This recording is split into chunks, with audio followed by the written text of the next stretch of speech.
옛날 아주 먼 옛날에 호랑이가 담배를 피우고 산신령이 구름을 타고 내려와 쉬어가던 깊은 상월 마을이 하나 있었습니다. 그 마을은 뒤로는 병풍처럼 든든한 산이 둘러싸고 앞으로는 맑은 물이 굽이쳐 흐르는 누가 보아도 명당이라 일컬을 만한 곳에 자리 잡고 있었습니다. 봄이면 진달래가 온 산을 붉게 물들이고 가을이면 황금들판이 넘실대는 풍요로운 곳이라 인심 좋고 살기 좋은 마을로 소문이 자자하여 지나가는 나그네들도 발걸음을 멈추고 쉬어가곤 했습니다.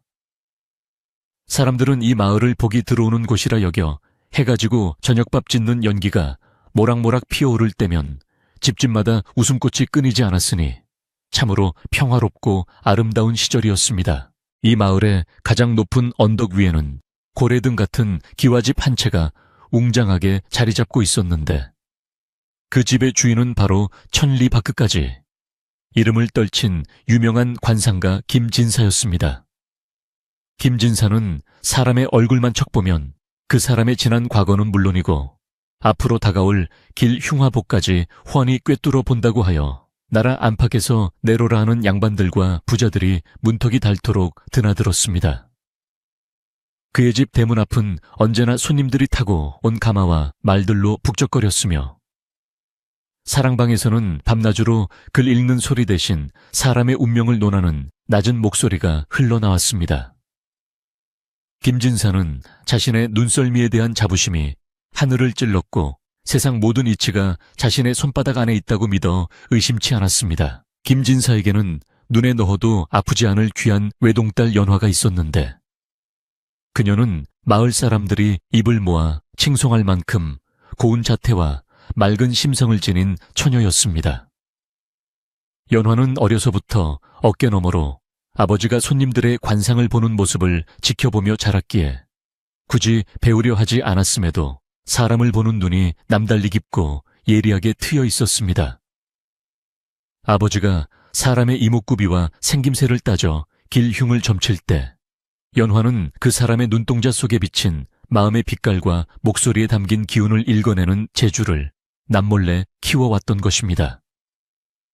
그녀는 화려한 비단옷을 입은 사람에게서 풍기는 탐욕의 냄새를 맡을 줄 알았고 허름한 벗을 입은 농부의 주름진 얼굴에서 진실한 삶의 무게를 볼 줄 알았습니다. 세월이 흘러 연화가 어느덧 홍기가 꽉 찬 나이가 되자 김진사의 집 문턱은 딸을 며느리로 맞이하려는 중매쟁이들과 청혼자들로 더욱 달아 없어질 지경이 되었습니다. 김진사는 자신의 딸을 아무에게나 시집 보낼 수 없다며 천하의 명관상가인 자신이 직접 사윗감을 고르겠노라고 으름장을 놓았습니다. 그는 사윗감이 들어올 때마다 돋보기를 들이대고 이마의 넓이와 코의 높이 턱의 모양을 꼼꼼히 뜯어보며 조금이라도 흠이 있으면 가차없이 퇴짜를 놓았습니다. 재물이 많아도 인중이 짧아 명이 짧아 보인다거나 가문이 좋아도 눈썹이 흐려 의지가 약해 보인다는 시기였으니 김진사의 눈에 차는 사내는 눈을 씻고 찾아봐도 없는 듯 했습니다. 연화는 아버지의 그러한 욕심과 까다로움이 걱정스러웠지만 효심 깊은 딸로서 아버지의 뜻을 거스르지 않고 묵묵히 자신의 방에서 술을 놓으며 때를 기다렸습니다. 그녀는 아버지가 고르는 기준이 오로지 부귀영화와 출세에만 맞춰져 있다는 것을 알고 있었기에 혹여 겉모습만 번지르르하고 속은 텅 빈 사내를 만나게 될까봐 남몰래 한숨을 쉬곤 했습니다. 연화가 바라는 배필은 비단 금침에 누워 호의호식하는 삶을 줄 사람이 아니라 비바람이 몰아쳐도 흔들리지 않는 뿌리, 깊은 나무처럼 든든하고 마음이 따뜻한 사람이었습니다. 그녀는 밤마다 달림을 보며 자신의 짝이 진실한 눈빛을 가진 사람이기를 간절히 기도하고 또 기도했습니다. 어느 늦가을 찬바람이 옷깃을 여미게 만들고 마당의 낙엽이 회오리치며 뒹굴던 날, 마을 어귀에 낯선 거지. 청년 하나가 나타나 사람들의 이목을 집중시켰습니다. 그 청년의 이름은 달수라 하였는데 입고 있는 옷은 누더기처럼 기워져 성한 곳이 없었고 머리카락은 헝클어져 마치 덤불숲을 이고 있는 듯했습니다. 발에는 집신조차 제대로 신지 않아 흙투성이었으며 얼굴은 오랫동안 씻지 못한 듯 검게 그을려 있어 누가 보아도 영락없는 비렁뱅이 꼴이었습니다. 마을 아이들은 달수를 보고 코를 막으며 도망쳤고 어른들은 재수가 없다며 혀를 차고는 서둘러 대문을 걸어 잠그기에 바빴습니다. 그러나 달수는 사람들의 멸시와 조롱에도 아랑곳하지 않고 마을 한가운데 있는 늙은 느티나무 아래에 자리를 잡고 조용히 앉아 먼 산을 바라볼 뿐이었습니다. 그는 구걸을 하기 위해 굽실거리지도 않았고 배고픔을 호소하며 밥을 달라고 소리치지도 않았으며 그저 바위처럼 묵묵히 앉아 지나가는 구름을 세는 듯 했습니다. 마을 사람들은 저 거지가 벙거리이거나 바보일 것이라 수군거렸지만 달수는 그들의 말소리를 듣지 못한 척하며 가끔씩 불어오는 바람에 몸을 맡길 따름이었습니다. 그의 태도에는 묘한 당당함이 서려 있어 함부로 해코지를 하려던 동네 건달들도 왠지 모를 기세에 눌려 슬그머니 뒷걸음질 치게 만들었습니다. 그날 오후 연화는 몸종과 함께 산사의 기도를 올리고 내려오던 길에 느티나무 아래에 앉아있는 달수를 우연히 마주치게 되었습니다. 몸종은 화들짝 놀라며 A씨의 앞을 가로막고 빨리 지나가자고 재촉했으나 연화는 무엇에 홀린 듯 발걸음을 멈추고 그 거지 청년을 물끄러미 바라보았습니다. 남루한 옷차림과 더러운 얼굴 뒤로 연화의 눈에는 다른 사람들이 보지 못하는 무언가가 보였기 때문이었습니다. 그것은 마치 진흙 속에 묻혀 있어도 스스로 빛을 내는 옥석처럼 달수의 내면에서 뿜어져 나오는 강렬하고도 맑은 기운이었습니다. 연화가 자세히 살펴보니 비록 헝클어진 머리카락에 가려져 있었지만 달수의 이마는 하늘을 떠받칠 듯이 넓고 반듯하여 초년의 고생을 딛고 일어설 기상을 품고 있었습니다.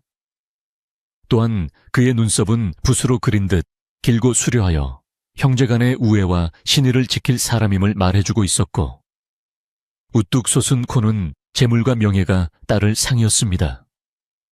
무엇보다 연화의 마음을 사로잡은 것은 바로 달수의 눈빛이었는데 세상의 풍패 찌들어 탁해진 눈이 아니라 깊은 산속 옹달샘처럼 맑고 고요하여 그 속을 들여다보면 자신의 모습이 비칠 것만 같았습니다.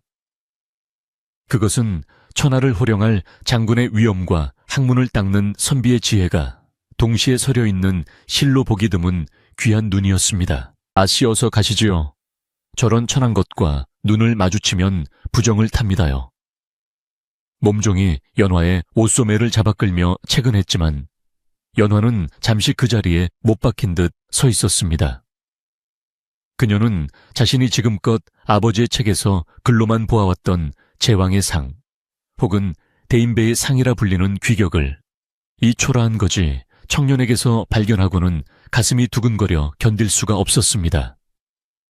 겉모습은 비록 거지의 탈을 쓰고 있으나 그 속에 숨겨진 뼈대와 기상은 감히 범접할 수 없는 아우라를 뿜어내고 있었던 것입니다. 연화는 이 청년이 예사 사람이 아님을 직감하고 가슴 깊은 곳에서 묘한 떨림을 느꼈습니다. 그때 마침 외출해서 돌아오던 김진사가 이 광경을 목격하고는 대뜸 호통을 치며 다가왔습니다. 아니 이게 무슨 해고에 망측한 꼴이냐. 감히 어디라고 양반집 규수가 지나가는 길을 막고 앉아있는 게야. 김진사는 지팡이를 휘두르며 달수를 쫓아내려 했고 하인들에게 당장 저 거지를 마을 밖으로 내치라고 소리쳤습니다. 김진사의 눈에는 그저 냄새나고 더러운 거지가 자신의 귀한 딸 앞을 가로막고 있는 불쾌한 상황으로만 보였을 뿐 달수의 비범한 관상은 전혀 눈에 들어오지 않았던 것입니다. 천하의 관상쟁이라 자부하던 김진사였지만 편견과 오만함이 그의 눈을 가려 정작 가장 귀한 것을 보지 못하고 있었습니다. 하인들이 달려들어 달수를 끌어내려 하자 달수는 거칠게 저항하거나 비굴하게 빌지 않고 천천히 자리에서 일어났습니다. 그는 옷에 묻은 먼지를 툭툭 털어내고는 김진사를 향해 정중하게 허리를 굽혀 인사를 올렸습니다. 대감마님, 길을 막아 송구합니다. 잠시 다리가 아파 쉬어가던 중이었으니 노여움을 푸시지요. 달수의 목소리는 굵고 낮게 깔려 울림이 있었으며 말씨에는 거지의 것이라고는 믿기지 않을 정도의 품위가 배어 있었습니다. 김진사는 순간 흠칫 놀랐지만 이내 거지의 건방진 태도라 치부하며 더욱 목청을 높여 그를 꾸짖었습니다. 연화는 아버지가 달수를 함부로 대하는 모습에 안타까움을 금치 못하며 조용히 나섰습니다. 아버님 날이 차고 해도 저물어 가는데 갈 곳 없는 일을 그리 매몰차게 대하시면 인심 잃습니다. 저희가 우리에게 해를 끼친 것도 아니지 않습니까? 연화의 만류에 김진사는 헛기침을 몇 번 하고는 못마땅한 표정으로 지팡이를 거두었습니다. 연화는 몸종에게 눈짓하여 품에 지니고 있던 주먹밥 2덩이를 달수에게 건네주게 했습니다. 달수는 그 주먹밥을 2손으로 공손히 받으며 연화를 쳐다보았고 그 순간 2사람의 시선이 허공에서 얽혔습니다. 달수의 눈빛은 감사함과 더불어 연화를 깊이 존중하는 마음을 담고 있었고 연화는 그 짧은 눈맞춤 속에서 달수의 따뜻하고 강직한 성품을 다시 한번 확인할 수 있었습니다. 연화는 얼굴이 붉어지는 것을 느끼며 서둘러 고개를 숙이고 집으로 향했고 달수는 멀어지는 연화의 뒷모습을 한참 동안이나 바라보고 서 있었습니다. 그는 비록 가진 것 없는 거지 신세였지만 자신을 사람답게 대해준 연화의 고운 마음씨를 가슴 깊이 새기게 되었습니다. 이 우연한 만남이 2사람의 운명을 송두리째 바꿔놓게 될 줄은 그때까지 아무도 알지 못했습니다. 그날 밤 김진사의 집 사랑방에서는 다시금 사윗감을 고르는 이야기가 오고 갔습니다. 김진사는 낮에 본 거지 생각에 밥맛이 떨어졌다며 투덜거리면서도 내일 이웃 마을의 최 부자가 아들을 데리고 혼담을 넣으러 온다는 소식에 기대감을 감추지 못했습니다. 듣자 하니 최 부자네 아들이 인물도 훤칠하고 집안 재산이 고을에서 제일이라더구나. 내일 내가 직접 그 녀석의 관상을 보고 결정할 것이다. 김진사는 벌써부터 최 부자의 재산과 아들의 겉모습을 상상하며 입가에 미소를 지었습니다. 그는 그 혼담이 성사되면 자신의 명성이 더욱 높아질 것이라 믿고 있었습니다. 하지만 건너방에 있는 연화는 잠을 이루지 못하고 뒤척였습니다. 그녀의 머릿속에는 낮에 보았던 달수의 맑은 눈동자와 반듯한 이마가 떠나지 않았기 때문입니다.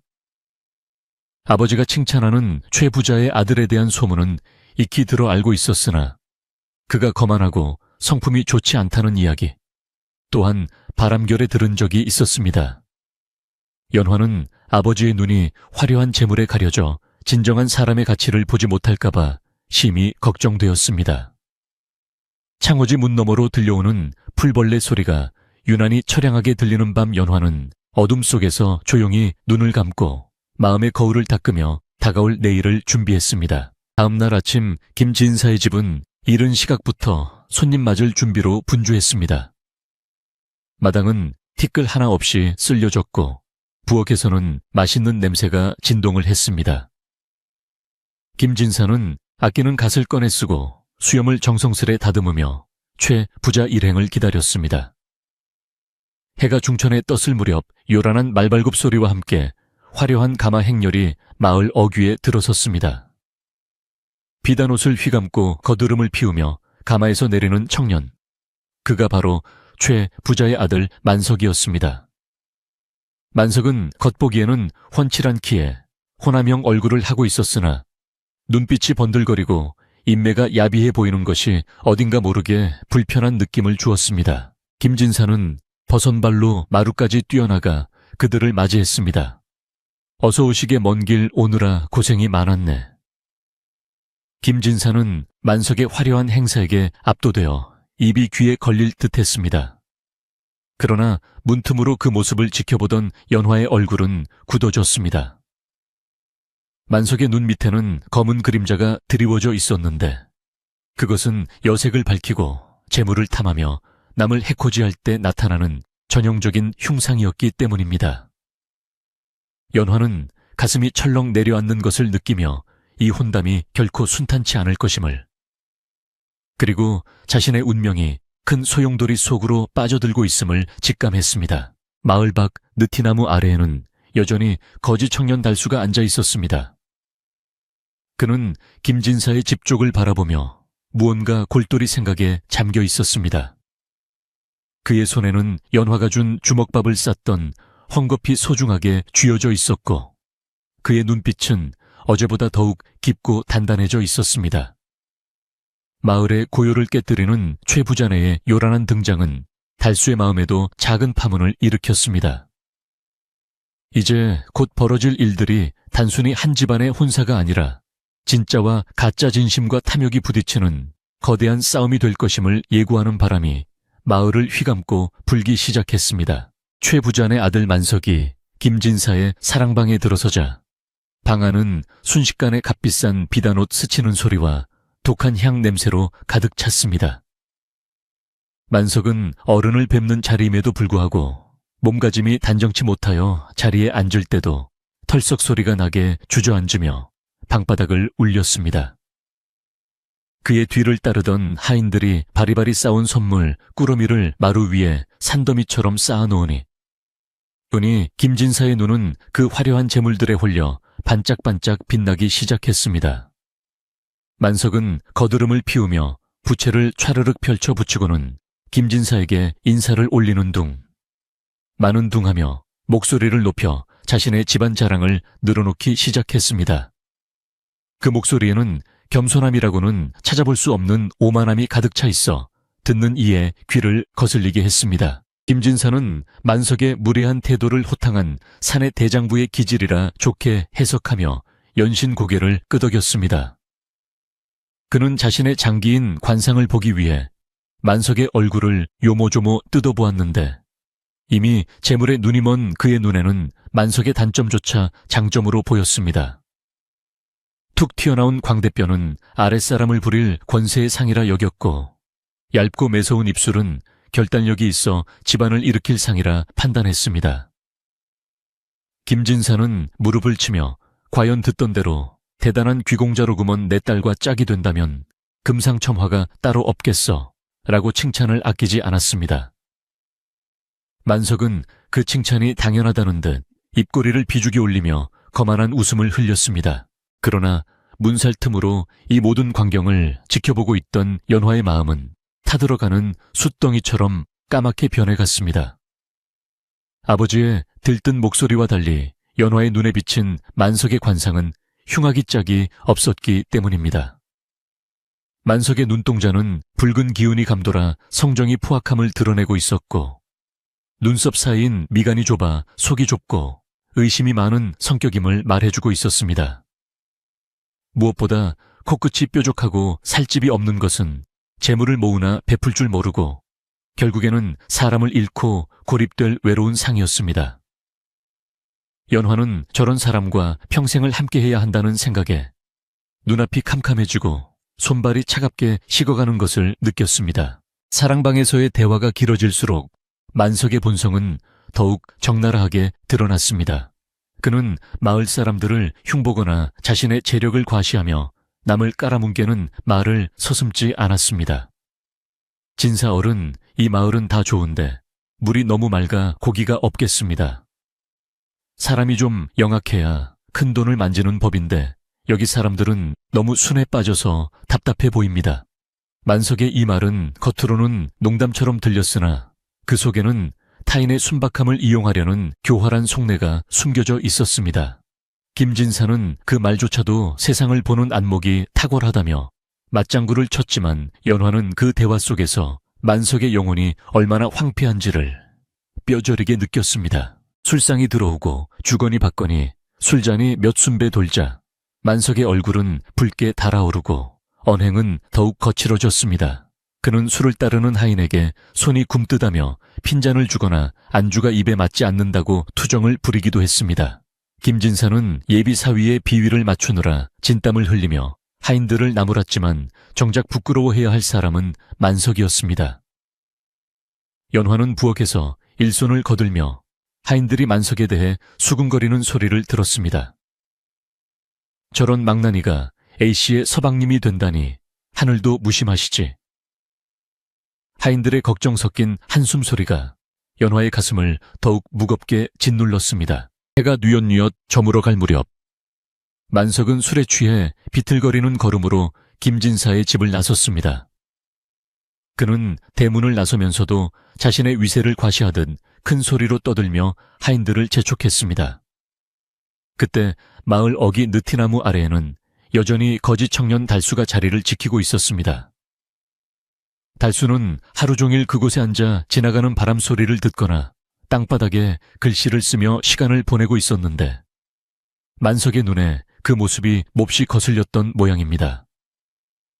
기분이 한껏 들떠있던 만석에게 남루한 거지의 존재는 마치 비단옷에 묻은 오물처럼 불쾌하게 느껴졌습니다. 만석은 가던 길을 멈추고 달수 앞으로 성큼성큼 다가갔습니다. 술 냄새를 풍기며 그는 달수를 향해 삿대질을 해댔습니다. 이런 고얀 놈을 보았나 감히 여기가 어디라고 또아리를 틀고 앉아있는 개야 재수 없게시리. 만석은 달수의 앞에 놓인 낡은 바가지를 발로 걷어차 멀리 날려보냈습니다. 바가지가 대구르르 굴러가 처박히자 달수를 따르던 하인들과 구경하던 마을 사람들이 깜짝 놀라 숨을 죽였습니다. 모두들 달수가 화를 내거나 겁을 먹고 도망칠 것이라 예상했지만 달수의 반응은 전혀 뜻밖이었습니다. 달수는 천천히 몸을 일으켜 흙 묻은 옷자락을 털고는 바가지가 굴러간 곳을 잠시 바라보다가 만석에게 시선을 돌렸습니다. 그의 눈빛에는 분노나 두려움 대신 깊은 연민과 고요함이 담겨 있었습니다. 옷이 더러운 것은 물로 씻으면 그만이나 마음이 더러운 것은 씻을 물이 없으니 딱할 따름입니다. 달수의 목소리는 낮지만 또렷하게 울려 퍼졌고 그 말은 만석의 폐부를 찌르는 듯 했습니다. 만석은 순간 말문이 막혀 얼굴이 불그락 푸르락해졌습니다. 거짓 따위에게 이런 모욕적인 훈계를 들을 줄은 꿈에도 생각지 못했기 때문입니다. 이 놈이 어디서 감히 양반에게 주둥아리를 놀려. 만석은 분을 이기지 못하고 주먹을 휘두르려 했으나 뒤따르던 하인들이 황급히 말리는 바람에 뜻을 이루지 못했습니다. 도련님, 참으십시오. 괜히 이런 놈과 엮여봐야 도련님 체면만 깎입니다. 하인들의 만류에 만석은 씩씩거리며 팔을 거두었지만 눈에서는 살기가 뿜어져 나왔습니다. 내 놈은 내 눈에 띄지 않는 게 좋을 것이다. 다음에 또 내 눈에 띄면 그땐 다리를 분질러 놓을 테다. 만석은 악담을 퍼붓고는 분이 풀리지 않는 듯 땅바닥에 침을 뱉고 자리를 떴습니다. 이 사건은 삽시간에 마을 전체로 퍼져나갔습니다. 우물가에 모인 아낙네들은 물동이를 내려놓고 저마다 한마디씩 거들었습니다. 최 부자네 아들 말이야, 생긴 건 멀쩡한데 성질이 아주 개차반이라면서. 그렇다니까 아무 죄 없는 거지. 청년에게 행패를 부리는데 그 눈빛이 어찌나 사납던지 소름이 끼쳤어. 반면 달수에 대한 평판은 정반대였습니다. 그 거짓 청년 보통 내기가 아니야. 그 험한 꼴을 당하고도 눈 하나 깜짝 안 하고 점잖게 타이르더라니까. 사람들은 달수의 의연한 태도에 감탄하며 김진사의 사위로 만석보다는 차라리 저 거지가 낫겠다는 농담 반 진담 반의 이야기를 나누기도 했습니다. 그날 밤 김진사의 집 안채는 무거운 침묵에 휩싸여 있었습니다. 김진사는 만석과의 혼담이 성사될 것이라는 기대감에 들떠 안방에서 콧노래를 흥얼거리고 있었지만 건너방의 연화는 깊은 시름에 잠겨 바느질에 손을 대지 못했습니다. 아까 낮에 보았던 만석의 흉한 관상과 저녁 무렵 들려온 달수와의 다툼 소식이 그녀의 마음을 더욱 어지럽게 만들었습니다. 아버지가 선택한 길이 가시밭길임을 뻔히 알면서도 효를 중시하는 시대에 감히 아버지의 뜻을 거역할 수 없는 자신의 처지가 한스럽기만 했습니다. 그때 방문이 조용히 열리며 연화의 유모이자 이 집안의 가장 오래된 하인인 복노파가 들어왔습니다. 복노파는 흰머리가 성성하고 주름이 깊게 패였지만 그 눈빛만은 세월의 지혜를 담아 맑게 빛나는 노인이었습니다. 그녀는 연화의 어두운 표정을 살피더니 따뜻한 숭늉 한 그릇을 내밀며 조용히 곁에 앉았습니다. 아기씨, 밤이 깊었는데 아직도 잠자리에 들지 못하고 무슨 고민이 그리 깊으십니까? 복노파의 다정한 목소리에 연화는 참았던 눈물을 글썽이며 그간의 속내를 털어놓았습니다. 할멈 아버님께서 최부자댁 도령을 사위로 맞으려 하십니다. 하오나 제가 보기에 그분은 인물됨이 바르지 않고 탐욕이 가득하여 겉만 번지르르 할 뿐 속은 썩은 나무와 같습니다. 그런 사람과 혼인을 한다면 제 앞날은 물론이거니와 우리 가문에도 큰 화가 미칠까 두렵습니다. 연화의 목소리는 떨리고 있었습니다. 그녀는 누구보다 아버지를 사랑하기에 아버지의 잘못된 선택이 불러올 파장을 걱정하지 않을 수 없었습니다. 복노파는 연화의 손을 꼭 잡으며 고개를 끄덕였습니다. 아기씨, 늙은이의 눈에도 보이더이다. 그 도령의 걸음걸이에는 흙을 밟는 고마움이 없고 눈빛에는 사람을 귀하게 여기는 마음이 없더군요. 옛말에 빛 좋은 게살구라 했습니다. 겉이 화려할수록 속이 비어있을 때가 많은 법이지요. 복노파는 잠시 말을 멈추고 뜸을 들이다가 더욱 진지한 표정으로 연화의 눈을 바라보며 말을 이었습니다. 하지만 아기씨 사람의 운명이란 정해진 듯 보여도 결국 마음먹기에 달린 것입니다. 아기씨가 가진 희안을 믿으십시오. 진실은 언젠가 드러나게 마련이고 어둠은 결코 빛을 이길 수 없습니다. 복노파의 말은 연화에게 큰 위로와 용기가 되었습니다. 제가 본 것이 틀리지 않았다는 말씀이지요. 연화가 되묻자 복노파는 인자한 미소를 지으며 답했습니다. 그럼요, 아기씨는 김진사 어른보다 더 깊은 눈을 가지셨습니다. 어른께서는 욕심이라는 안경을 쓰고 계시니 제대로 보지 못하시는 것일 뿐 아기씨의 맑은 거울에는 모든 것이 바르게 비치고 있습니다. 부디 서두르지 마시고 때를 기다리며 지혜롭게 대처하십시오. 밖에는 겉모습은 초라하나 속이 꽉 찬 사람도 있지 않습니까? 복노파가 넌지시 던진 마지막 말에 연화의 가슴이 쿵 하고 내려앉았습니다. 복노파 역시 낮에 있었던 달수의 일을 알고 있었던 것입니다. 아니, 어쩌면 복노파는 이미 오래전부터 달수의 범상치 않음을 눈여겨보고 있었는지도 모릅니다.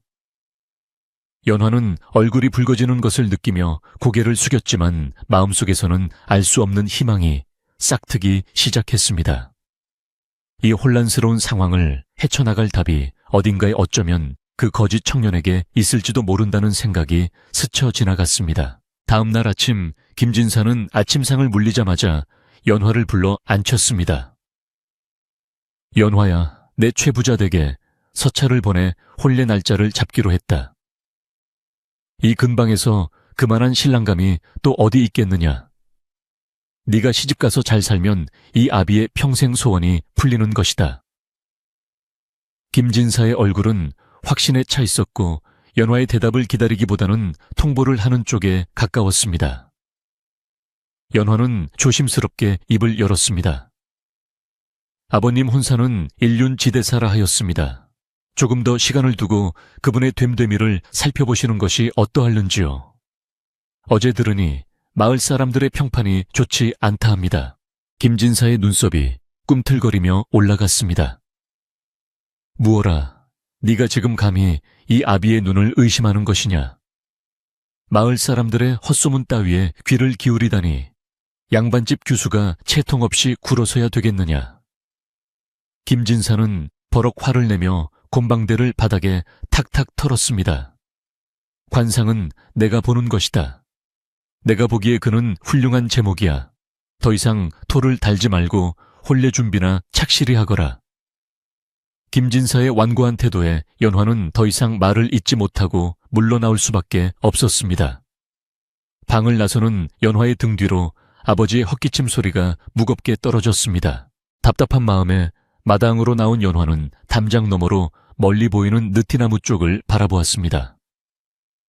거기에는 여전히 달수가 앉아 있었는데 오늘은 무언가 다른 일을 하고 있는 듯 보였습니다. 자세히 보니 그는 빗자루를 만들어 느티나무 주변에 떨어진 낙엽과 쓰레기를 깨끗이 쓸고 있었습니다.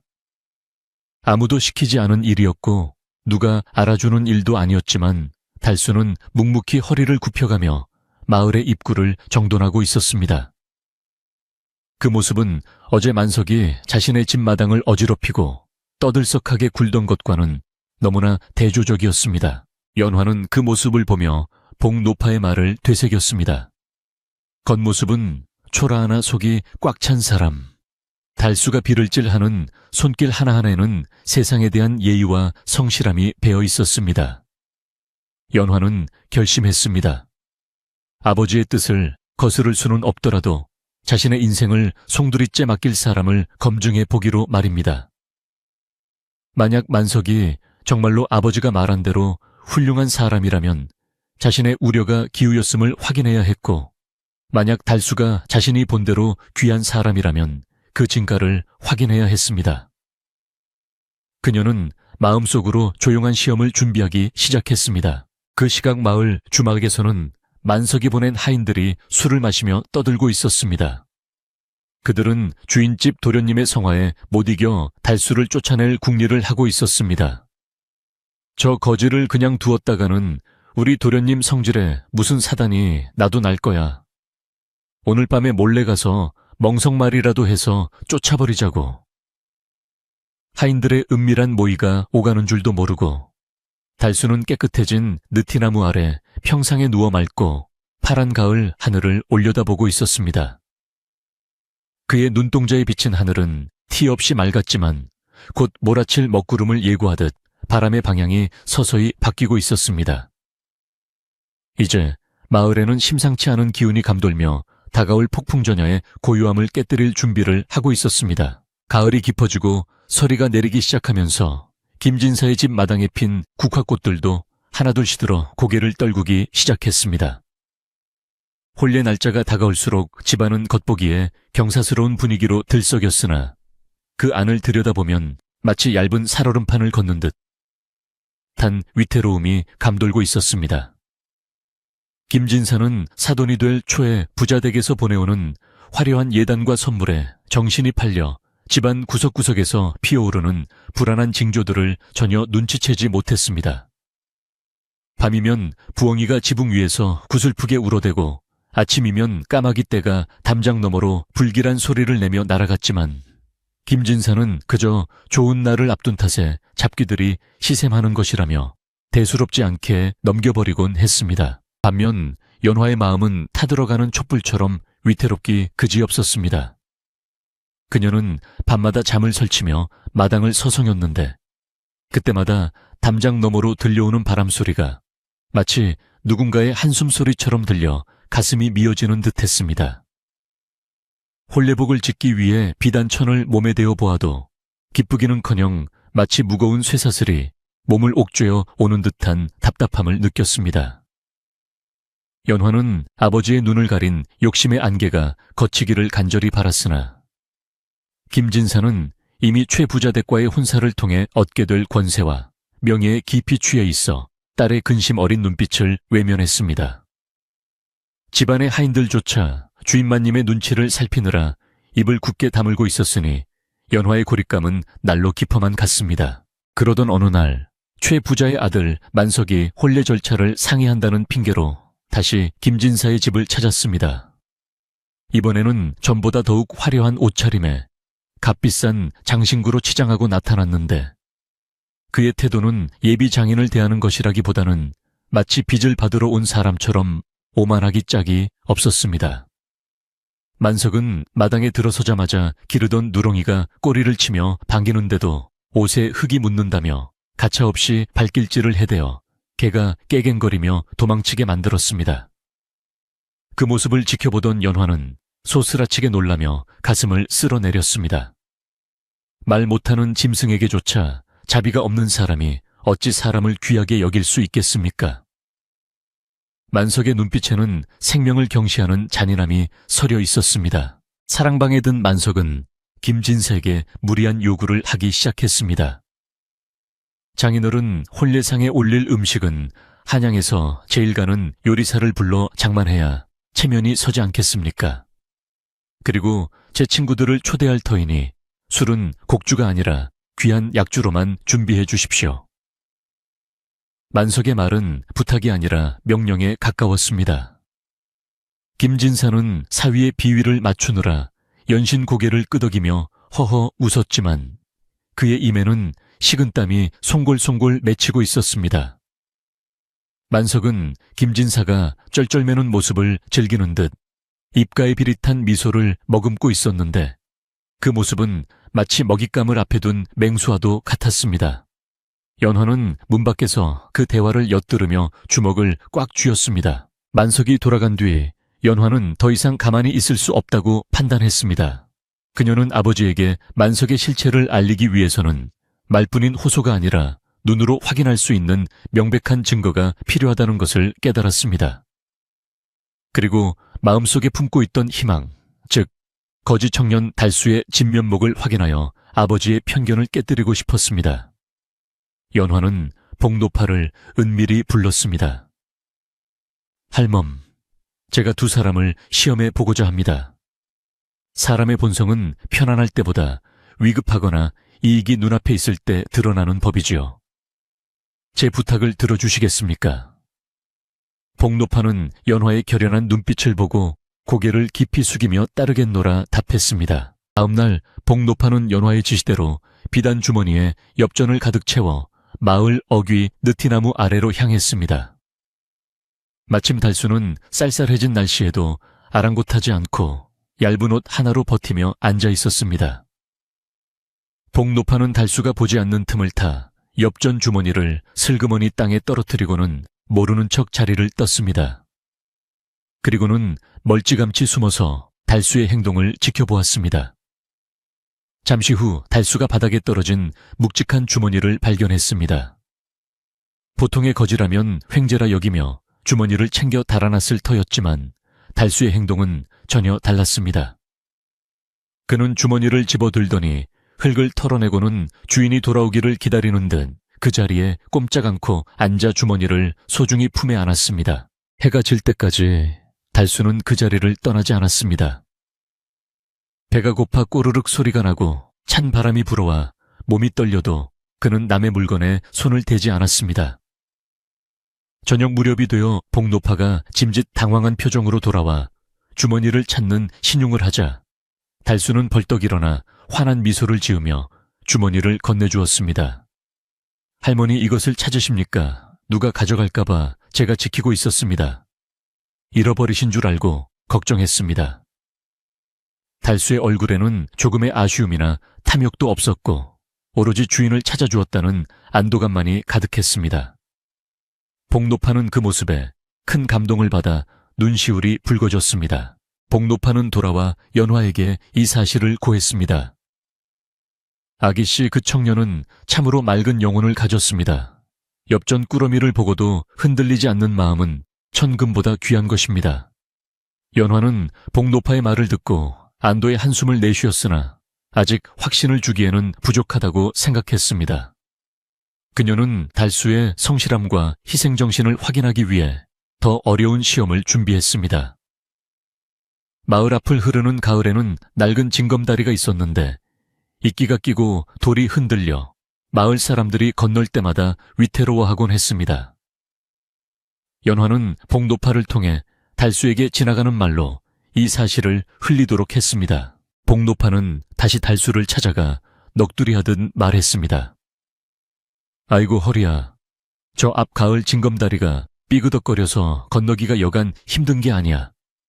어제는 옆집 할멈이 미끄러져서 다칠 뻔했다지 뭐야. 젊은 장정들이 좀 고쳐주면 조흐렴만 다들 자기 살기 바쁘니 누가 신경이나 쓰겠어. 달수는 그 말을 듣고 아무 대꾸도 하지 않고 그저 묵묵히 듣기만 했습니다.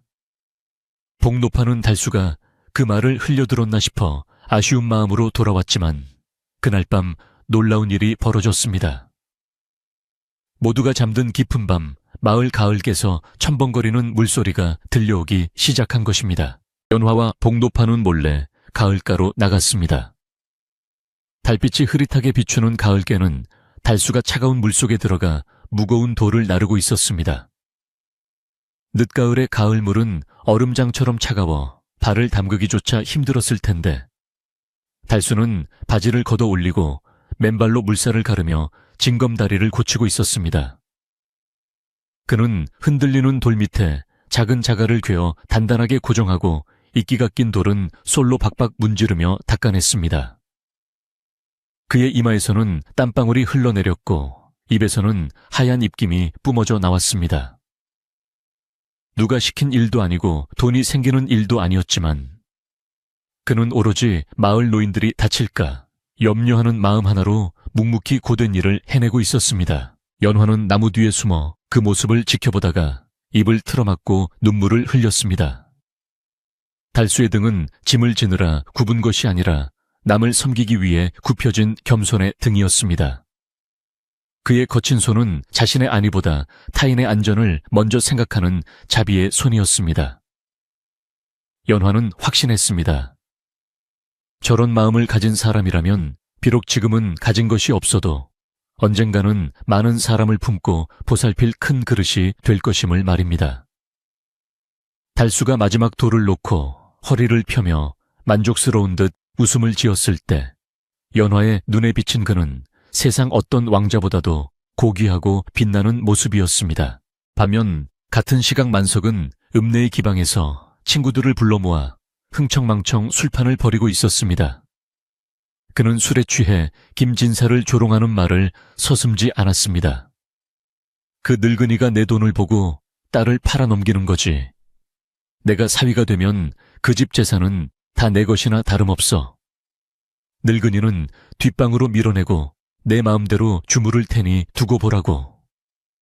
만석의 친구들은 낄낄거리며 맞장구를 쳤고 기생들은 그의 비위를 맞추느라 거짓 웃음을 흘렸습니다.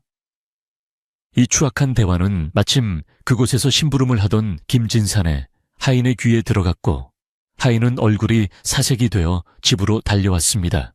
다음 날 아침 마을 사람들은 튼튼하고 깨끗하게 고쳐진 징검다리를 보고 깜짝 놀랐습니다. 아니 밤사이에 누가 이런 좋은 일을 했단 말인가?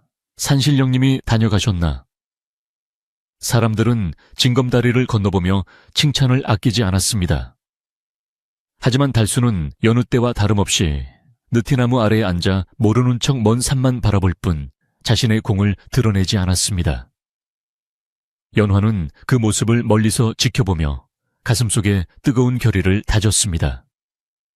이제 모든 것이 분명해졌습니다. 거짓은 드러나고 진실은 빛을 발하고 있었습니다.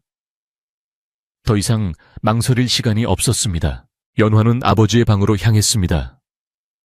그녀의 손에는 복노파가 전해준 만석의 비행이 적힌 소문들과 어젯밤 기방에서 하인이 들은 이야기가 정리되어 있었습니다. 하지만 김진사는 여전히 최부자 댁에서 보낸 귀한 산삼을 들여다보며 감탄하고 있었습니다. 연화야, 이것 좀 보거라. 이런 귀한 것을 보내오다니 최부자 댁 정성이 대단하지 않으냐. 김진사의 들뜬 목소리에 연화는 차분하지만 단호한 목소리로 말문을 열었습니다. 아버님, 눈에 보이는 것이 전부는 아닙니다. 산삼보다 더 귀한 것은 사람의 마음입니다. 제가 아버님께 드릴 말씀이 있습니다. 김진사는 딸의 엄숙한 표정에 잠시 하던 일을 멈추고 안경을 고쳐 썼습니다. 무슨 일이기에 그리 비장한 얼굴을 하고 있느냐? 혼례 준비에 무슨 차질이라도 생긴 것이냐? 연화는 깊은 숨을 들이마시고 그동안 자신이 보고 들은 것과 직접 확인한 사실들을 하나하나 이야기하려 했습니다. 그러나 그때 마당에서 요란한 소리가 들려왔습니다. 이놈 거기 서라, 내 놈이 훔친 것을 다 알고 왔다. 만석이 하인들을 이끌고 들이닥친 것입니다. 그는 잔뜩 화가 난 표정으로 몽둥이를 들고 있었고 그 뒤로 달수가 하인들에게 붙잡혀 끌려오고 있었습니다. 만석은 마당에 들어서자마자 소리쳤습니다. 장인어른, 이 집안에 도둑이 들었습니다. 제가 아끼는 옥지환을 잃어버렸는데 이 거지놈이 훔쳐간 것이 분명합니다. 어제 제가 마을 어귀에서 흘린 것을 이놈이 주워가는 것을 본 사람이 있습니다. 만석은 뻔뻔하게 거짓말을 늘어놓으며 달수를 도둑으로 몰아갔습니다. 김진사는 깜짝 놀라 마루로 뛰쳐나왔고 달수는 억울한 누명을 쓰고도 변명 한마디 없이 만석을 노려보고 있었습니다. 하지만 달수의 눈빛은 흔들림이 없었고 오히려 거짓을 말하는 만석의 눈동자가 불안하게 떨리고 있음을 연화는 놓치지 않았습니다. 이 소란의 마을 사람들이 하나둘 김진사의 집 마당으로 모여들기 시작했습니다. 웅성거리는 사람들 사이에서 만석은 더욱 기세등등하게 달수를 몰아세웠습니다. 관에 넘겨서 곤장을 치면 훔친 물건을 내놓을 것입니다. 감히 양반의 물건에 손을 대다니 내 오늘 이놈의 버릇을 단단히 고쳐주겠다. 만석의 고함 소리가 마당을 가득 채웠지만 연화는 이것이 오히려 기회라고 생각했습니다. 만석 스스로가 자신의 무덤을 파고 있다는 것을, 그리고 이제야말로 모두가 보는 앞에서 진실을 밝힐 때가 왔음을 직감했습니다. 그녀는 치마폭을 단단히 여미고 돛돌 아래로 내려섰습니다. 바람이 거세게 불어와 마당에 먼지를 일으키고 김진사의 가끈이 심하게 흔들렸습니다. 달수는 무릎이 꿇린 채로도 고개를 숙이지 않았고 그의 눈은 연화를 향해 믿어달라는 무언의 신호를 보내고 있었습니다. 연화는 그 눈빛을 받으며 아버지와 마을 사람들 그리고 오만한 만석 앞에 섰습니다. 이제 숨겨왔던 그녀의 해안이 그리고 거짓과 진실을 가르는 마음의 거울이 빛을 발할 시간이었습니다. 폭풍우가 몰아치기 직전의 긴장감이 김진사의 집 마당을 팽팽하게 감싸고 돌았습니다. 바람이 거세게 몰아치며 마당에 쌓인 낙엽들이 회오리 바람을 타고 하늘로 치솟아 올랐습니다. 마치 하늘이 놓아여 곧 무슨 사단이라도 낼 것만 같은 살벌한 분위기 속에서 만석의 고함 소리는 그치지 않고 계속되었습니다. 그는 붉게 충혈된 눈으로 김진사를 압박하며 당장이라도 달수를 관하로 끌고 가서 다리를 부러뜨려 놓아야 한다고 길길이 날뛰었습니다. 김진사는 예비사위에 섯을 퍼런 기세에 눌려 이러지도 저러지도 못하고 발만 동동 구르고 있었고 억울하게 무릎을 꿇은 달수는 묵묵히 땅만 내려다보며 모욕을 견디고 있었습니다.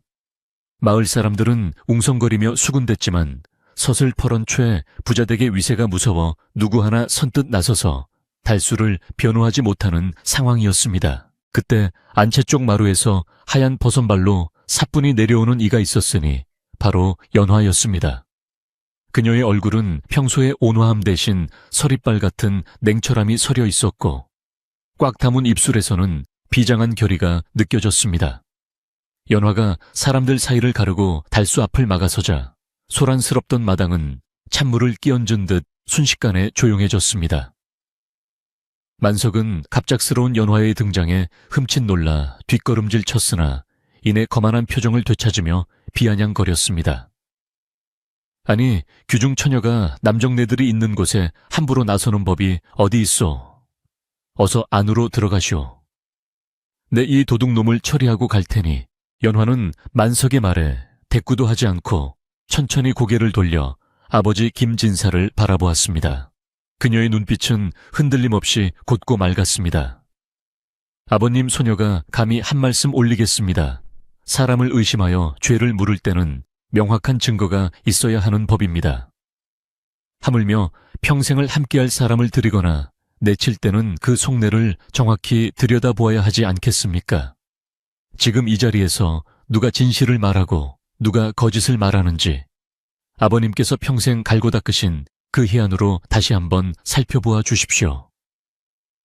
연화의 목소리는 높지 않았으나 마당 구석구석까지 또렷하게 울려 퍼지는 힘이 있었습니다. 김진사는 딸의 당돌한 태도에 당황하면서도 그녀의 눈 속에 담긴 진실함에 압도되어 헛기침만 했습니다. 만석은 얼굴을 붉히며 소리쳤습니다. 증거라니 내가 잃어버린 옥지환이 증거요. 저놈의 행색이 바로 증거란 말이오. 가난한 거지가 탐욕을 부리는 건 당연한 이치 아니겠소. 만석은 하인들에게 눈짓을 하며 달수를 억지로 일으켜 세우려 했습니다. 하지만 연화는 한 발짝도 물러서지 않고 만석을 똑바로 응시하며 물었습니다. 도련님께서는 그 옥지환을 언제 어디서 잃어버리셨습니까? 정말로 이 사람이 훔쳐가는 것을 두 눈으로 똑똑히 보셨단 말입니까? 만석은 연화의 날카로운 질문에 순간 시선을 피하며 말을 더듬었습니다. 그게 어제 저녁 무렵 마을 어귀에서 내가 잠시 갓끈을 고쳐 매는 사이에 저놈이 슬그머니 다가와서 채가는 것을 얼핏 보았소. 그래, 틀림없소. 만석의 대답은 횡설수설하며 앞뒤가 맞지 않았습니다. 연화는 그 틈을 놓치지 않았습니다. 어제 저녁 무렵이라 하셨습니까? 그때 달수님은 마을 가을께서 차가운 물에 발을 담그고 흔들리는 징검다리를 고치고 계셨습니다. 여기 계신 마을 어르신들이 그 모습을 보셨다 하던데 어찌 동시에 두 곳에 있을 수 있단 말입니까? 연화의 말에 구경하던 마을 사람들 사이에서 동조하는 목소리가 터져 나왔습니다. 맞아. 어제 저녁에 내가 가을가를 지나는데 쿵쿵거리는 소리가 나서 가봤더니 저 청년이 돌을 나르고 있었어. 나도 봤네. 해가 다 저물도록 땀을 뻘뻘 흘리며 일하더구먼. 사람들의 증언이 이어지자 만석의 얼굴은 흑빛이 되었다가 다시 붉어지기를 반복했습니다. 그는 당황하여 부채를 꽉 쥐었고 손끝이 파르르 떨리는 것을 감추려 애를 썼습니다. 김진사는 그제야 사태가 이상하게 돌아가고 있음을 감지하고 의심스러운 눈초리로 만석을 바라보기 시작했습니다. 연화는 한 걸음 더 나아가 복노파를 앞으로 불러냈습니다. 할멈 며칠 전 달수님에게 있었던 일을 아버님과 도련님께 말씀드려라. 복노파는 정중히 허리를 굽히고 또랑또랑한 목소리로 엽전 주머니 사건을 이야기했습니다. 제가 실수인 척 흘린 엽전 꾸러미를 이 청년은 하루 종일 지키고 있다가 고스란히 돌려주었습니다. 엽전 한 잎에도 손대지 않은 사람이 어찌 남의 귀한 폐물에 손을 대겠습니까? 재물에 욕심이 있는 자라면 그때 이미 엽전을 들고 달아났을 것입니다. 복노파의 증언은 결정적이었습니다. 묵묵히 듣고 있던 김진사의 입에서 낮은 탄식이 흘러나왔습니다. 만석은 궁지에 몰리자 더욱 악을 쓰며 발악했습니다. 이것들이 다 한통속이구나. 늙은 종년의 말을 어찌 믿는단 말이냐. 내 아버지가 누군지 알고 감히 나를 능멸하려 드느냐. 만석은 이성을 잃고 길길이 날뛰었지만 그럴수록 그의 추악한 본성은 더욱 적나라하게 드러날 뿐이었습니다. 연화는 차분한 목소리로 그러나 서리빨 같은 엄중함으로 만석의 관상을 읊기 시작했습니다. 이것은 그녀가 아버지에게 그리고 만석 자신에게 보내는 마지막 경고이자 확인 사살이었습니다. 도련님, 관상서에 이르기를 눈동자가 쉴 새 없이 움직이고 흰자위가 많이 보이는 것은 마음속에 사악한 꾀가 많고 거짓을 일삼는 상이라 하였습니다. 또한 콧방울이 얇고 들썩이는 것은 재물을 탐하나 지키지 못하고 남의 것을 탐내다 패가 망신할 상이라 했습니다. 지금 도련님의 얼굴을 보십시오. 식은땀이 흐르고 눈빛이 불안하게 흔들리고 있으니 이는 마음속에 숨긴 죄가 스스로를 찌르고 있기 때문이 아닙니다. 연화의 말은 마치 예리한 칼날처럼 만석의 폐부를 찔렀고 듣고 있던 김진사조차 딸의 깊은 통찰력에 혀를 내둘렀습니다. 만석은 분노와 수치심에 몸을 부들부들 떨며 소리쳤습니다. 닥쳐라. 내년이 무엇을 안다고 짓거리는 개야 관상이고 나발이고 당장 내 옥지환을 내놓지 않으면 이 집안을 쑥대밭으로 만들어버리겠다. 그는 억지를 부리며 하인들에게 집안을 뒤지라고 명령하려 했습니다. 그때 연화가 매섭게 만석의 앞을 가로막으며 손을 들어 그의 왼쪽 소매를 가리켰습니다. 그 옥지환이 정말 사라졌습니까? 아니면 도련님의 탐욕스러운 마음이 만들어낸 허상입니까? 도련님의 왼쪽 소매, 안주머니가 유난히 불룩해 보이는 것은 어인 일입니까? 모든 시선이 만석의 왼쪽 소매로 쏠렸습니다. 만석은 기겁을 하며 반사적으로 자신의 소매를 감싸 쥐었습니다. 그 행동은 누가 보아도 무언가를 숨기려는 자의 모습이었습니다. 김진사가 엄한 목소리로 꾸짖었습니다. 자네 당장 그 손을 치워보게.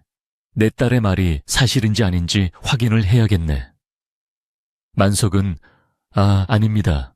이것은 그냥 하며 뒷걸음질 쳤지만 김진사의 호령과 마을 사람들의 따가운 눈총을 피할 수는 없었습니다. 그는 얼굴이 하얗게 질려 어쩔 줄을 몰라 했습니다. 연화는 단호하게 말했습니다. 하늘을 속일 수는 있어도 자기 자신을 속일 수는 없는 법입니다. 스스로 꺼내 보이시지요. 그렇지 않으면 관에 가서 도련님의 몸수색을 청할 것입니다. 만석은 덜덜 떨리는 손으로 소매안을 뒤적거렸습니다.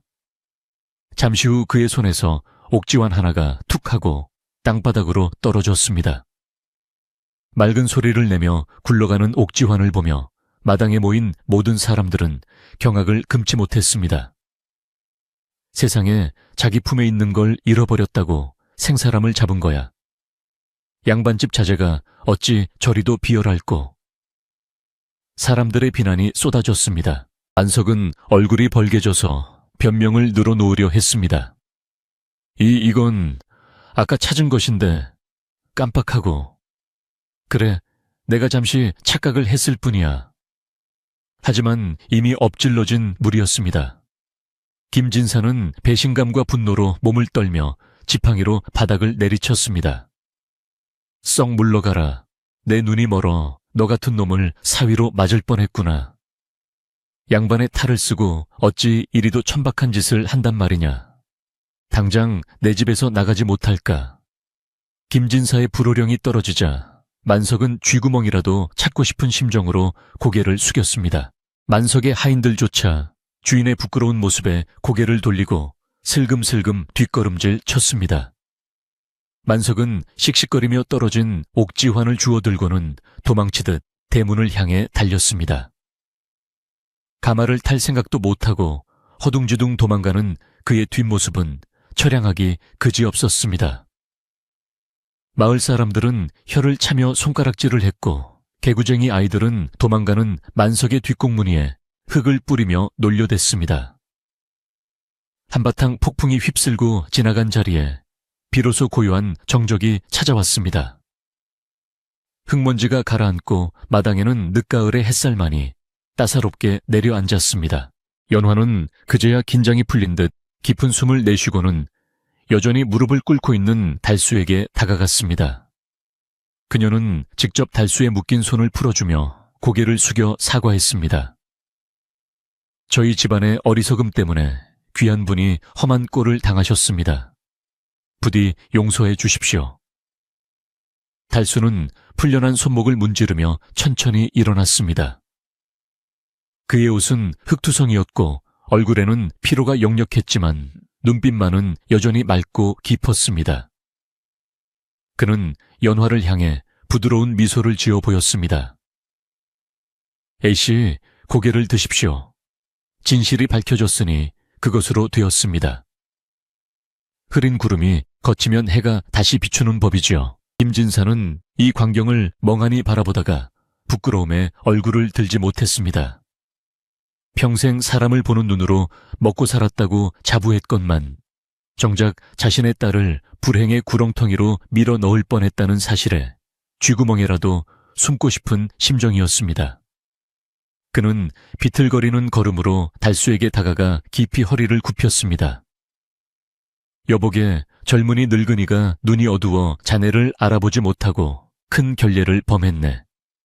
내 이 죄를 어찌 다 갚아야 할지 모르겠구먼. 천하의 김진사가 거지에게 사과를 하는 모습에 마을 사람들은 다시 한번 놀라움을 금치 못했습니다. 달수는 정중하게 김진사의 손을 잡으며 말했습니다. 대감마님, 사람은 누구나 실수를 할 수 있습니다. 중요한 것은 잘못을 깨닫고 돌이키는 마음이 아니겠습니까? 저는 괜찮습니다. 달수의 관용 어린 태도에 김진사는 큰 감동을 받았습니다. 그는 비로소 달수의 남루한 옷 속에 감춰진 비범한 기상과 넓은 도량을 보게 되었습니다. 그것은 돈으로 살 수 없는 귀한 인품이었고 그 어떤 벼슬보다도 높은 인격의 향기였습니다. 김진사는 마음속 깊이 자신의 지난날을 반성하며 눈시울을 붉혔습니다. 마을 사람들은 달수의 누명이 벗겨진 것을 기뻐하며 박수를 쳤습니다. 역시 사람은 겉만 보고 판단하면 안 되는 거였어. 저 청년 보면 볼수록 진국일세. 사람들은 달수 주위로 몰려와 옷에 묻은 흙을 털어주고 등을 두드리며 격려했습니다. 그동안 거지라고 무시했던 사람들도 미안한 마음에 떡이며 과일을 가져와 달수의 손에 쥐어주었습니다. 김진사의 집 마당은 억울함과 분노가 사라지고 대신 화해와 인정이 넘치는 따뜻한 공간으로 변모했습니다. 김진사는 하인들에게 일러 마당에 큰 멍석을 깔고 술상을 봐오도록 했습니다. 오늘은 내 평생 가장 부끄러운 날이자 가장 귀한 깨달음을 얻은 날이다. 마을 사람들 모두 들어와 한잔하시게. 내 사주의 뜻으로 대접하겠네. 김진사의 말에 마을 잔치가 벌어졌습니다. 갓 쪄낸 떡과 맑은 술이 나오고 사람들의 웃음소리가 담장을 넘어 퍼져나갔습니다.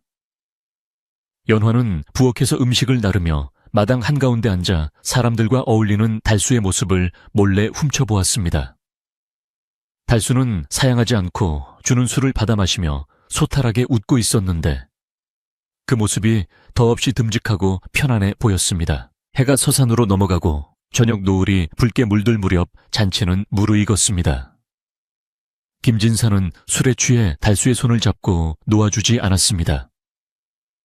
자네 내 관상을 좀 보아주게. 내 얼굴에 욕심이 덕지덕지 붙어있지 않은가. 김진사의 농담에 좌중이 웃음바다가 되었습니다. 달수는 웃으며 답했습니다. 대감마님, 지금은 그저 딸을 사랑하는 평범한 아버지의 얼굴이십니다. 그것으로 충분히 아름답습니다. 그 말에 연화의 가슴이 뭉클해졌습니다. 아버지의 체면을 세워주면서도 따뜻하게 감싸 안는 달수의 지혜, 다시 한번 감탄했습니다. 밤이 깊어지자 마을 사람들은 하나둘 집으로 돌아갔고 김진사의 집에는 다시 고요가 찾아왔습니다. 하지만 이전의 무겁고 차가운 고요와는 달랐습니다. 서로에 대한 오해가 풀리고 진심이 확인된 후 찾아온 평화롭고 안온한 정적이었습니다. 연화는 마당에 나와 하늘에 뜬 둥근 달을 올려다보았습니다. 달빛은 그 어느 때보다 밝고 환하게 비치고 있었고 며칠 동안 그녀를 짓누르던 근심 걱정은 씻은 듯이 사라져 있었습니다. 이제 남은 것은 아버지의 결단과 두 사람의 미래뿐이었습니다. 바람이 부드럽게 불어와 연화의 옷자락을 스치고 지나갔습니다. 폭풍구가 지나간 뒤에 하늘이 더욱 맑고 푸르든 만석이 쫓겨나고 달수의 누명이 벗겨진 다음 날 아침 김진사의 집에는 전례 없는 평온함이 찾아왔습니다. 밤새 내리던 서리는 아침 햇살에 녹아 영롱한 이슬방울이 되어 풀잎마다 맺혀 있었고 마당을 쓰는 하인들의 빚을 소리조차 경쾌하게 들려왔습니다. 김진사는 평소보다 일찍 일어나 목욕 재개하고 새 옷으로 갈아입은 뒤 사랑방에 정갈한 다과상을 차리게 했습니다. 그는 더 이상 달수를 냄새나는 거지로 대하지 않았습니다. 하인들에게 일러 달수를 목욕시키고 자신의 젊은 시절 입었던 깨끗한 도포를 내어주게 하였으니 이는 그를 귀한 손님으로 예우하겠다는 뜻이었습니다. 잠시 후 말끔하게 씻고 도포를 갖춰 입은 달수가 사랑방으로 들어서자 김진사와 집안 사람들은 모두 탄성을 질렀습니다. 헝클어진 머리를 단정히 빗어 상투를 틀고 흙투성이었던 얼굴을 씻어내니 그 모습이 마치 그림 속에서 튀어나온 선비처럼 훤칠하고 기품이 넘쳤기 때문입니다. 넓은 이마와 짙은 눈썹, 그리고 무엇보다 그 맑고 깊은 눈동자는 비단 옷과 어우러져 감출 수 없는 귀티를 뿜어내고 있었습니다. 연화가 처음 보았던 진흙 속에 숨겨져 있던 옥석이 드디어 제 빛을 발하는 순간이었습니다. 김진사는 달수의 달라진 모습에 다시 한번 무릎을 치며 자신의 지난 눈머름을 탄식했습니다. 김진사는 달수를 윗자리에 권하며 따뜻한 차 한 잔을 따랐습니다. 여보게, 내가 자네를 겉모습만 보고 하대하였으니 참으로 부끄럽네. 하지만 자네의 그 의연한 태도와 깊은 눈빛을 보니 결코 평범한 거지가 아님을 알겠네. 신뢰가 안 된다면 자네가 어디서 와서 어디로 가는 사람인지 그 사연을 들려줄 수 있겠나. 김진사의 정중한 물음에 달수는 찻잔을 두 손으로 감싸주며 잠시 생각에 잠겼다가 차분한 목소리로 자신의 지난 이야기를 털어놓기 시작했습니다. 그의 목소리는 낮았지만 방안을 가득 채우는 울림이 있었습니다. 대감마님, 사실 저는 한양에서 글을 읽던 선비 집안의 자식입니다. 하지만 가세가 기울고 부모님마저 일찍 여의게 되면서 세상의 이치를 책상머리가 아닌 사람들 속에서 배우고자 집을 떠나게 되었습니다. 비단 옷을 입고 있으면 사람들의 진심을 보기 어렵고 높은 자리에 앉아 있으면 세상의 낮은 곳을 살피기 어렵기에 스스로 거지의 탈을 쓰고 전국을 떠돌며 수양을 하던 중이었습니다. 달수의 고백에 김진사는 고개를 끄덕이며 감동한 표정을 지었습니다. 연화가 말했던 대로 그는 겉모습 뒤에 큰 뜻을 품은 대인배였던 것입니다. 달수의 이야기가 끝나자 김진사는 잠시 침묵을 지키다가 결심한 듯 비장한 표정으로 입을 열었습니다. 자네와 같은 인품을 가진 사람을 만난 것은 내 인생의 마지막 복인 듯 하네. 내 비록 가진 것은 이 집과 얼마 안 되는 논밭뿐이지만 자네를 내 사위로 맞이하고 싶네. 내 딸 연화가 자네의 진가를 먼저 알아보았으니 두 사람의 인연은 하늘이 맺어준 것이 분명해. 부디 부족한 내 딸을 평생의 반려자로 받아주겠나.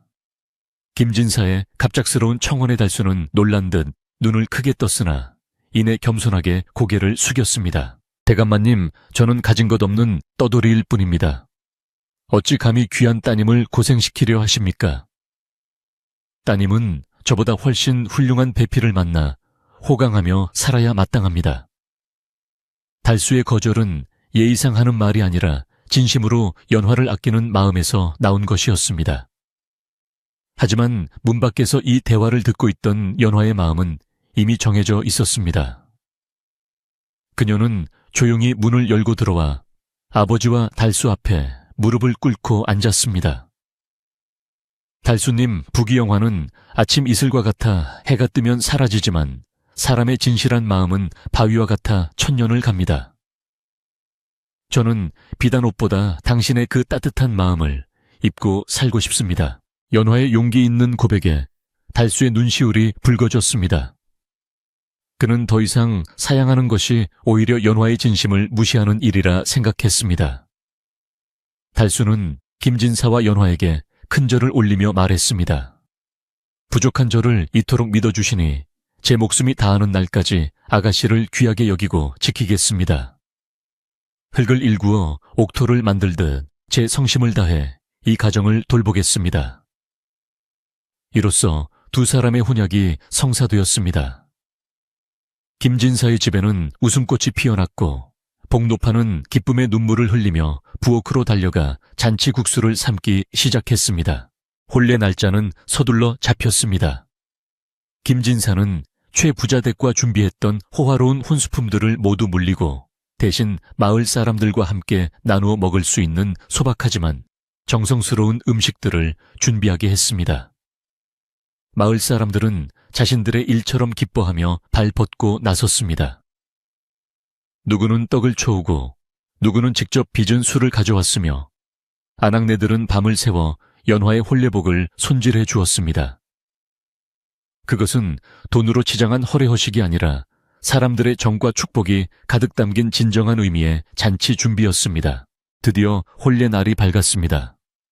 청명한 가을 하늘 아래 마당에는 멍석이 깔리고 병풍이 둘러쳐졌습니다. 사모간대를 쓴 달수는 늠름하고 헌헌장부 같았으며 연지곤지를 찍고 족두리를 쓴 연화는 수줍은 복사꽃처럼 아름다웠습니다.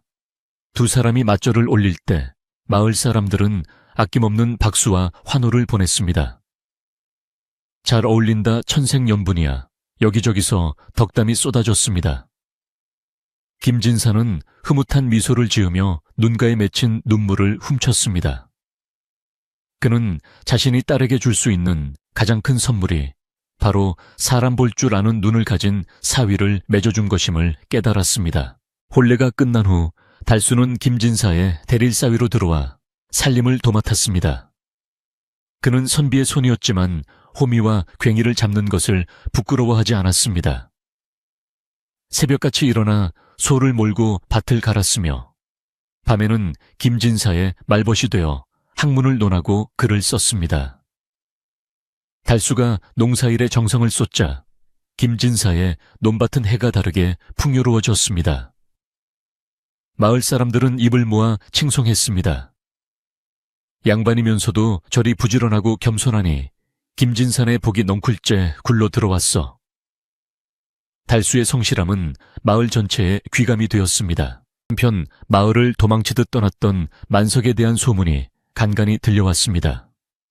그는 읍내로 나가 투전판을 기웃거리다가 가진 돈을 모두 날리고 사기꾼들에게 속아 집안의 재산마저 탕진했다는 흉흉한 소식이었습니다. 심지어 술에 취해 행패를 부리다가 관에 잡혀가 곤장을 맞았다는 이야기까지 들려왔습니다. 사람들은 그 소식을 들으며 인과응보라고 혀를 찼습니다. 연화가 예견했던 대로 탐욕스럽고 비열한 관상은 결국 파멸을 불러온다는 사실이 증명된 셈이었습니다. 김진사는 그 소문을 들을 때마다 가슴을 쓸어내리며 딸의 해안이 자신과 가문을 구했음을 뼈저리게 느꼈습니다. 세월은 유수와 같이 흘러 어느덧 몇 번의 해가 바뀌었습니다. 김진사의 집에는 아이들의 맑은 웃음소리가 울려 퍼지기 시작했습니다. 연화와 달수를 꼭 닮은 아이들은 할아버지의 무릎에 앉아 옛날 이야기를 듣는 것을 좋아했고, 김진사는 손주들의 재롱을 보는 재미에 늙는 줄도 몰랐습니다. 달수는 낮에는 농사를 짓고 밤에는 아이들에게 글을 가르치며 가장으로서의 책임을 다했습니다. 연화 역시 알뜰살뜰하게 집안을 꾸려나가며 남편을 존경하고 아이들을 바르게 키우는 현모양처가 되었습니다. 어느 늦가을 밤 보름달이 휘영청 밝게 뜬 날이었습니다. 추수를 끝낸 마당에는 볕단이 넉넉하게 쌓여 있었고 굴뚝에서는 구수한 저녁 연기가 피어오르고 있었습니다. 저녁상을 물리고 난 뒤 달수와 연화는 툇마루에 나란히 앉아 달 구경을 했습니다. 밤바람이 제법 차가웠지만 두 사람 사이에는 따뜻한 온기가 흘렀습니다. 달수는 연화의 어깨를 감싸주며 나직이 말했습니다. 부인, 그때 그 거짓골을 한 저를 보고 어찌 저를 믿으셨습니까?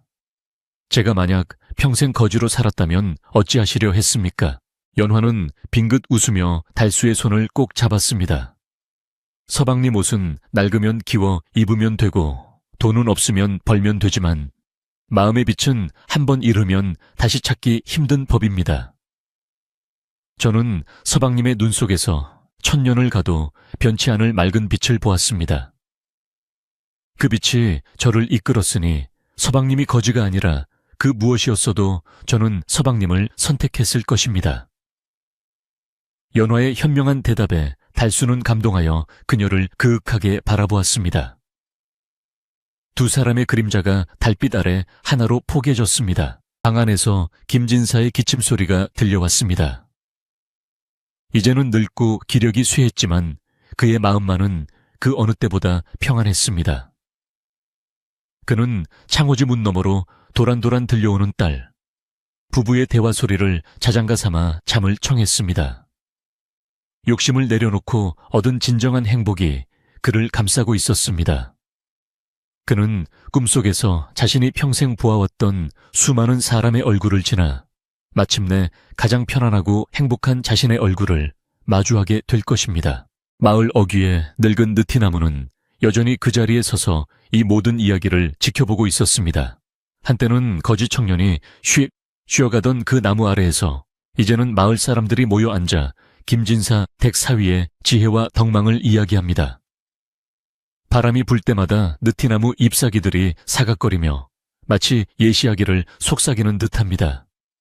겉모습에 현혹되지 않고 진심을 볼 줄 아는 눈을 가진 사람만이 진정한 행복을 얻을 수 있다는 아주 오래되고도 귀한 이야기를 말입니다. 밤이 깊었습니다. 산골 마을의 불빛들이 하나둘 꺼지고 세상은 고요한 잠 속에 빠져듭니다. 여러분도 오늘 밤은 마음의 눈을 뜨고 내 주변의 소중한 것들을 한번 돌아보시기 바랍니다.